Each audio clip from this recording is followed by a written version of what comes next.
मैं उज्जैन में पीछे कार्यकर्ता हमारे साथ में, इन्हीं से बात करते हैं और पूछते हैं कि क्या माहौल बनेगा भैया। अच्छा है माहौल तो राहुल जी का, और जीत के आएंगे हम यहाँ से कम 10 सीट जीतेंगे, 10 सीटें जीतेंगे लोकसभा की। कितनी सीटों की उम्मीद है इस यात्रा से? कम 10 से 7 सीटें उम्मीद है हमारे को, हम जीत के आएंगे। पिछली बार भी भारत जोड़ो निकली थी तो सीटें कम हो गई थी, ऐसा आपकी बार भी होगा या? पिछली बार ये ईवीएम में जो गड़बड़ी करी है उन्होंने, इसकी वजह से सारे काम हुए हैं। ईवीएम को लेकर कांग्रेस आवाज क्यों नहीं उठाती? और दूसरी बात यह है, ईवीएम के साथ फर्जी मतदान इतना हुआ है, प्रशासन इनका था, पूरी टीम लगी हुई थी। और है ना, जो आपकी ये जो रहती है एम्बुलेंस से दारुएं बटी हैं, एम्बुलेंस से, अब वो दारू एम्बुलेंस से बटी है तो फिर क्या हाल होगा आवाम का। वोट की गड़बड़ी का उदाहरण चंडीगढ़ मेयर चुनाव का आप देख सकते हैं, जिसमें जो पीठासीन अधिकारी था वही बिक गया। उसी ने जो वोट थे 8 वोट कैंसिल किए गए। तो बीजेपी धोखाधड़ी से चुनाव जीतती है। अगर ईमानदारी से बीजेपी चुनाव जीते तो मुझे नहीं लगता कि उसको एक सीट भी मिले, बिल्कुल सीट नहीं मिलेगी उसको। क्या लगता है आपकी बार कितनी सीट आ जाएगी आपकी? आपकी बार इंडिया गठबंधन की सरकार बनेगी, बीजेपी मुंह के बल गिरेगी। अभी भी तो ईवीएम से चुनाव होना है, फिर क्या होगा? इस बार ईवीएम गुजरात से नहीं आ पाएगी। ईवीएम हम फोड़ेंगे, बिल्कुल ईवीएम फोड़ेंगे, ईवीएम हम फोड़ेंगे, क्योंकि हमारा ये लोकतंत्र का खतरे में है। हम ईवीएम फोड़ेंगे, ईवीएम फोड़ेंगे। मेरा नाम मेहरबान खान। ईवीएम से लोकतंत्र खतरे में है, इन्होंने लोकतंत्र को हाईजैक कर रखा है। ईवीएम से चुनाव बंद होना चाहिए। चुनाव आयोग मिलने की डेट ही नहीं दे रहा है, कैसे बंद होगा? चुनाव आयोग को भी उनने हाईजैक कर रखा है, चुनाव आयोग भी उनके हिसाब से ही काम कर रहा है।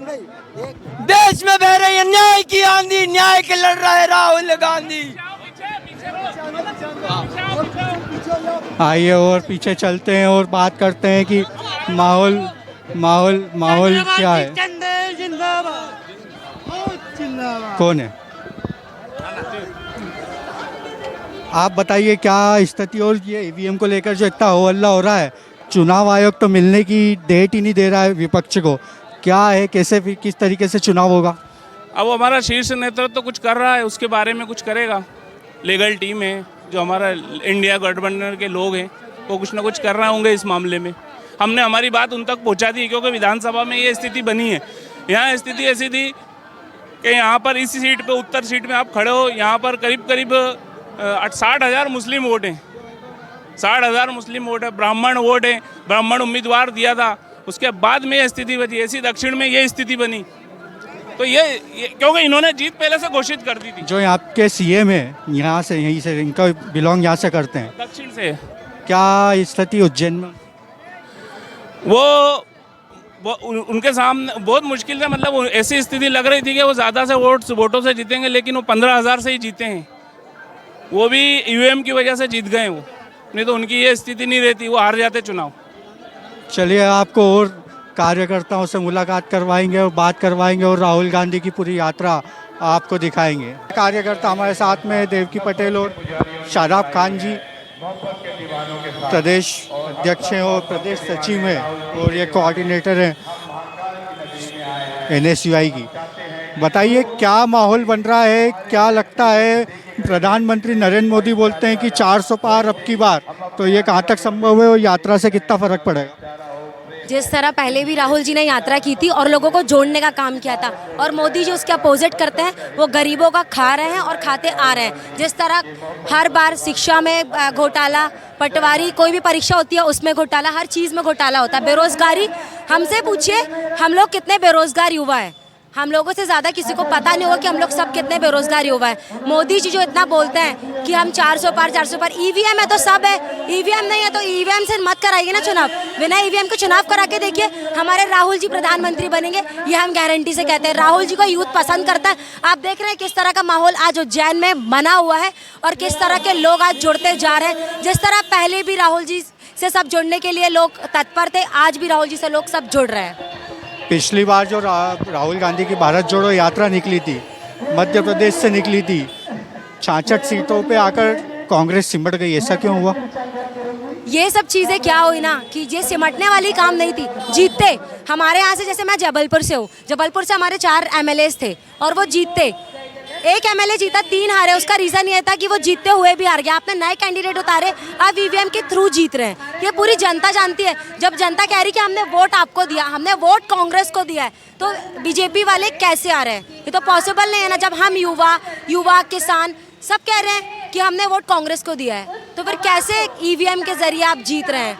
और आप लोग सब देख रहे हैं कि आज महाकाल की बाबा की नगरी में राहुल जी आके दर्शन कर रहे हैं। और महाकाल लोग जिस तरह से शिवराज सिंह चौहान जी ने बनाया था, वो किस तरह एक आंधी में, तूफान में पूरा झंझोर गया।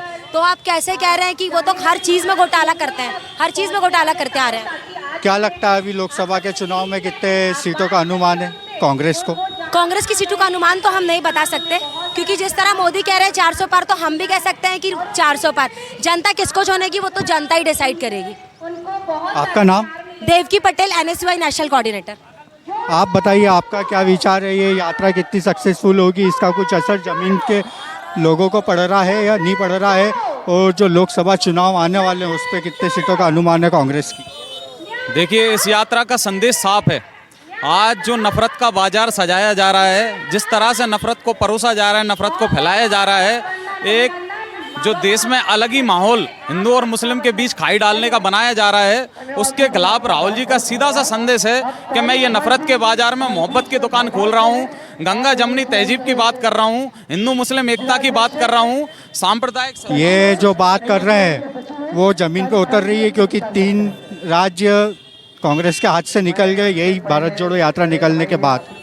देखिए, ये तो पूरा देश जानता है, देश की पब्लिक अच्छी तरह जानती है, तीनों प्रदेशों में, चाहे छत्तीसगढ़ हो, मध्य प्रदेश हो, राजस्थान हो, किस प्रकार का माहौल इन प्रदेशों में था कांग्रेस के प्रति। ये बात किसी से छुपी नहीं है। और कांग्रेस का एक तरफा माहौल होने के बाद भी ये वोट बैंक से नहीं, नोट बैंक के दम पर सरकारें गिरा गिरा कर सरकार बना रहे हैं। जहां पर कम मार्जिन से हमारे कांग्रेस के विधायक जीतने वाले होते हैं, वहां पर ये EVMों की सेटिंग के द्वारा, EVM के द्वारा वहां पर जीत जाते हैं। जैसा कि मैं हमारे अशोकनगर का बता रहा हूं, अशोकनगर में हमारा कांग्रेस विधायक 30,000 वोटों से जीत रहा था। उनकी जीत हम 30,000 वोटों की मान के चल रहे थे, पर उनकी जीत 8,000 वोटों से हुई। अगर उन्हें 8,000 वोटों से अगर उनकी जीत हो रही होती तो फिर वो 20,000 वोटों से हारते उल्टा। क्योंकि हर एक पोलिंग बूथ पर, मेरा निजी अनुमान है, मैंने खुद देखा है हर पोलिंग बूथ पर, कि जिस पोलिंग बूथ पर भारतीय जनता पार्टी को 20-25 वोट मिलना चाहिए, उस पोलिंग बूथ पर भारतीय जनता पार्टी को 125 वोट मिल रहे हैं। हर पोलिंग बूथ पर 100 के मान। कांग्रेस फिर EVM को लेके कोई धरना, कोई प्रदर्शन ऐसा कुछ क्यों नहीं कर रही है? चुनाव क्यों करवा रही है? हमारे नेता आदरणीय दिग्विजय सिंह जी ने EVM को लेकर संसद में भी आवाज उठाई, EVM का डेमो भी दिया। उन्होंने किस प्रकार से वोटों की धांधली की जाती है, विपक्ष के नेताओं को किस प्रकार से EVM के माध्यम से नकारा जाता है, हराया जाता है, वो उन्होंने जनता के सामने रखा, संसद में देश के सामने रखा। और दिल्ली के जंतर मंतर पर हमारे सुप्रीम कोर्ट के जितने भी जजेस हैं, उनके साथ आदरणीय दिग्विजय सिंह जी ने गिरफ्तारियां भी दी, EVM का डेमो भी दिखाया, किस प्रकार से हैक होती है, किस प्रकार से वोटों में धांधली होती है, जनता का वोट किस प्रकार से दूसरी पार्टी को, जो पार्टी को भारतीय जनता पार्टी और केंद्र चाहता है, इलेक्शन कमीशन चाहती है, किस प्रकार से वो वोट उस पार्टी को पहुंच जाता है, ये उन्होंने बताया। और ये देश की जनता देख रही है और जान रही है, और आगामी समय में जनता अच्छा निर्णय लेगी, ये हमें विश्वास है। अच्छा, अभी भी चुनाव EVM से ही होंगे तो फिर क्या करोगे आप? हमारी कांग्रेस की साफ मांग है। आदरणीय राजा साहब ने, हमारे कांग्रेस अध्यक्ष मल्लिकार्जुन खड़गे जी ने स्पष्ट रूप से कहा है कि हमारी मांग ये है कि आप EVM नहीं हटा रहे हैं, कोई बात नहीं, आप EVM से चुनाव होने दीजिए। हम ये चाहते हैं कि हम जो EVM में बटन दबा रहे हैं, जो हमारा वोट डला है, वो वोट की पर्ची हमारे हाथ में आए और उस पर्ची को हम एक डिब्बे में डाल दें और वो डिब्बे की पर्चियों को काउंट करें आप, प्लस EVM की काउंटिंग करें। इससे जनता के सामने वोटों का पूरी पारदर्शिता रहेगी, किसे कितने वोट पड़े हैं, और किसी भी प्रकार का कोई आरोप प्रत्यारोप या इल्जाम कोई भी पार्टी नहीं लगा पाएगी किसी पे। ये आपका नाम? मेरा नाम शादाब खान है, मैं प्रदेश सचिव हूँ NSY में, अशोकनगर से हूँ मैं। बहुत बहुत शुक्रिया बात करने के लिए।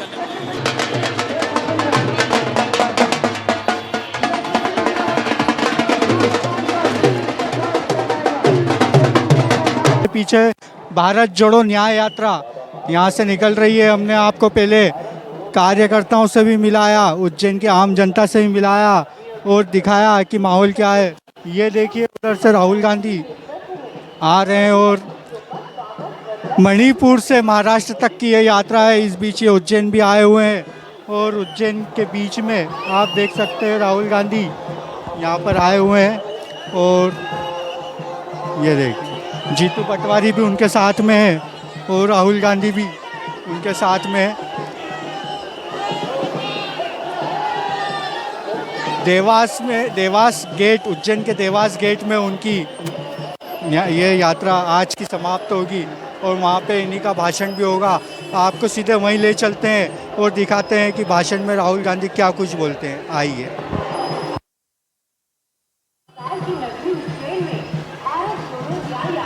और मणिपुर से शुरू की और आज मैं यहाँ आपके सामने हाजिर हुआ हूँ।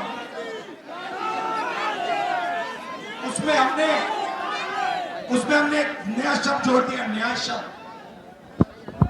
अब आप पूछोगे भैया न्याय शब्द क्यों जोड़ा? मैं आपको बताता हूं। हिंदुस्तान में आर्थिक अन्याय हो रहा है, सामाजिक अन्याय हो रहा है, किसानों के खिलाफ अन्याय हो रहा है, महिलाओं के खिलाफ अन्याय हो रहा है, मजदूरों के खिलाफ अन्याय हो रहा है। सारा का सारा धन 2-3 बड़े उद्योगपतियों को दिया जा रहा है। आप जहां भी देखो आपको अदानी अदानी अदानी अदानी नाम दिखाई देगा। हिमाचल के सेब अदानी, हथियार अदानी, एयरपोर्ट अदानी, रेलवे अदानी। तो जहां भी देखो आदिवासी वर्ग के कितने? 8, माइनॉरिटी के कितने? 15, गरीब जनरल कास्ट के कितने? 5-6%। सब मिलाकर 90% हो जाता है। अब अगर आप सबसे बड़े उद्योगपतियों, हमने आपको उज्जैन में भारत जोड़ो न्याय यात्रा का पूरा कवरेज आपको दिखाया, आम लोगों से मिलाया, कांग्रेस के कार्यकर्ताओं से मिलाया। पीछे राहुल गांधी अपना भाषण दे रहे हैं। ये भाषण में वो अडानी, अंबानी और इस तरह गोदी मीडिया जो है, जो मेन स्ट्रीम चैनल की है, उनकी बात कर रहे हैं। आप सुन ही रहे होंगे। आज जब आप वापस जाएंगे, मीडिया का एक अहम रोल जो कि ये बार बार बोलते हैं। आज के लिए सिर्फ इतना ही, फिर मुलाकात करेंगे किसी नए मुद्दे पे, किसी नए विषय के साथ। मैं संदेश गांधी, कैमरामैन मिराज के साथ, न्यूज़ ओंकार, इंदौर। आदिवासी वर्ग के कितने? 8, माइनॉरिटी के कितने? 15, गरीब जनरल कास्ट के कितने? 5-6%। सब मिलाकर 90% हो जाता है। अब अगर आप सबसे बड़े उद्योगपतियों